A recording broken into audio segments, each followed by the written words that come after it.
एक बहुत बड़े और सुंदर जंगल में बिल्कुल शांति थी। चांद चमक रहा था और सभी जानवर अपने घोंसलों और गुफाओं में आराम से सो रहे थे। जंगल के राजा शेर खान अपनी गुफा में सो रहा था। वह बहुत गहरी नींद में था।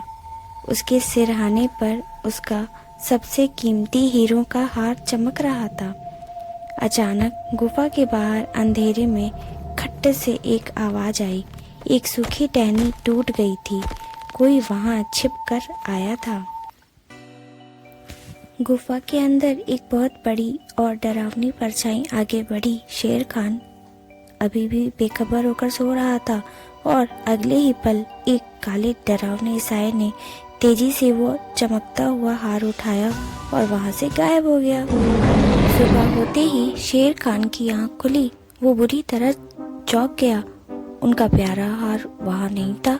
शेर खान गुस्से से आग बबूला हो गया। उन्होंने इतनी जोर से दहाड़ लगाई कि पूरे जंगल के पेड़ हिलने लगे। ये डरावनी दहाड़ सुनकर जंगल के सभी छोटे बड़े जानवर डर के मारे एक जगह इकट्ठा हो गए। शेर खान ने गुस्से में सबको घूरा और गरजते हुए पूछा, मेरा हार किसने चुराया है?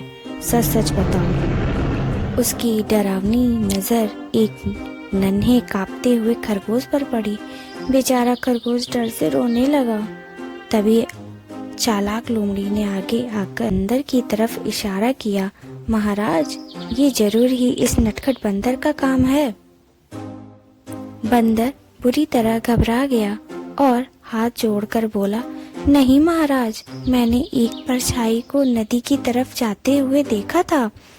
जब सब नदी किनारे पहुँचे तो जमीन पर एक अजीब सी हरी चमकती हुई कीचड़ पड़ी थी। समझदार बूढ़े भालू ने उस कीचड़ को सूंघा। उसके चेहरे पर डर साफ दिख रहा था। ये किसी आम जानवर का काम नहीं लग रहा था। सभी जानवर डरकर एक दूसरे से चिपक गए। उनकी नजरें दूर उस डरावनी पहाड़ी पर थी जहां बदनाम काली गुफा थी। शेर खान, भालू, बंदर और लोमड़ी उस डरावने कांटों भरे रास्ते पर चल पड़े। रास्ते में उन्हें कीचड़ पर बहुत बड़े और अजीब पैरों के निशान भी मिले। आखिरकार वो काली गुफा के पास पहुंच ही गए। जैसे ही शेर खान और उसके साथी काली गुफा के अंदर गए, उन्होंने देखा कि ये अंदर से कितनी विशाल और डरावनी है। गुफा के अंदर बहुत ठंड और अंधेरा था। अजीब सी आवाजें आ रही थीं। बंदर तो शेर खान के ऊपर ही बैठ गया था। तभी अचानक बंदर ने देखा कि जमीन पर पड़ा हुआ एक क्रिस्टल गिरा हुआ था। उसे लगा कि ये उसी चोर का होगा। उसकी रोशनी में उन्हें आगे का एक रास्ता दिखाई दिया। बंदर ने बोला, आगे चलिए महाराज, चोर जरूर उस तरफ गया है। चलते चलते वो एक बड़े से कमरे में पहुंच जाते हैं जहां एक बहुत बड़ा हरा क्रिस्टल चमक रहा था। लेकिन तभी उनकी नजर ऊपर पड़ी। वहां एक डरावना लाल आंखों वाला विशाल चमगादड़ बैठा था। सबकी सांसें अटक गईं। क्या यही था वो खतरनाक चोर जिसने शेर खान का हार चुराया था? गुफा के अंदर सभी डर के मारे जमे हुए थे। तभी आगे अंधेरे में दो चमकती हुई पीली आंखें दिखाई दी। शेर खान ने आगे बढ़कर देखा और तभी वहां रोशनी हुई।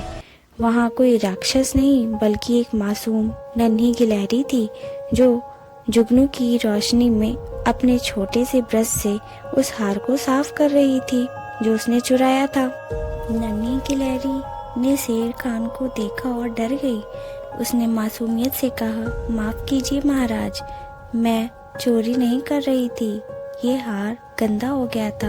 मैं तो बस इसे साफ कर रही थी ताकि और ये चमके। गिलहरी की ये बात सुनकर शेर खान का गुस्सा मिनटों में गायब हो गया। गिलहरी ने वो चमचमाता हुआ हार वापस शेर खान को दे दिया। हार अब पहले से भी ज्यादा चमक रहा था। अगली सुबह की धूप में गिलहरी ने मुस्कुराते हुए हार वापस कर दिया।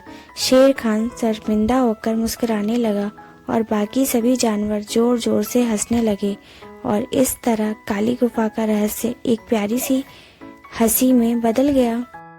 इस कहानी से हमें यह सीख मिलती है कि बिना सच जाने किसी पर इल्जाम नहीं लगाना चाहिए।